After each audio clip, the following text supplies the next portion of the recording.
करेला गुमान हो मटिए से बनल बाड़े।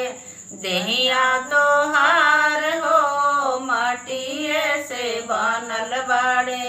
देहिया तोहार हो काहे के सुगना हो, काहे के सुगना हो। करेला गुमान हो कि मटिए से बनल बाड़े। देहिया तोहार हो कि मटिए से बनल बाड़े। बनल रही ना हरदम के जवानी, बनल रही ना हरदम के जवानी। आगे के सोचा मत कर मन मानी, आगे के सोचा मत कर मन मानी। आई बुढ़ौती त, आई बुढ़ौती त होई बाबे जार हो, होई बाबे जार हो। काहे के सुगना हो करेला गुमान हो, काहे के सुगना हो करेला गुमान हो। मटिए से बनल बाड़े। देहिया तोहार हो कि मटिए से बनल बाड़े। देहिया तोहार हो धन दौलत व माया में पड़ी के, धन दौलत व के माया में पड़ी के। शीश महल में शीशा जड़वल, शीश महल में शीशा जड़वल।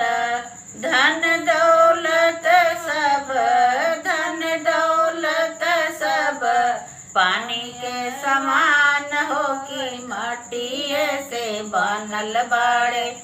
देहिया तोहार हो कि मटिए के बनल बाड़े। देहिया तोहार हो कि मटिए से बनल बाड़े। ना काम आई है बेटी और बेटवा, ना काम आई है बेटी और बेटवा। धर्म कर्म कर यही रही खेतवा, धर्म कर्म कर यही रही खेतवा। जाए के पड़ी जब, जाए के पड़ी जब, जइबाया अकेल हो कि मटिए से बनल बाड़े। देहिया तोहार हो कि मटिए से बनल बाड़े। देहिया तोहार हो कि मटिए से बनल बाड़े। छूट जाई धन दौलत छूट महल अटारी, छूट जाई धन दौलत छूटी महल अटारी। छूट जाई नाता रिश्ता छूटी मेहरारू, छूट जाई नाता रिश्ता छूटी मेहरारू।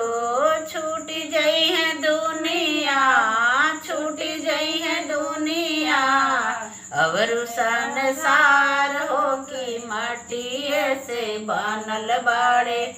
देहिया तोहार हो कि मटिए से बनल बाड़े। देहिया तोहार हो कि मटिए से बनल बाड़े।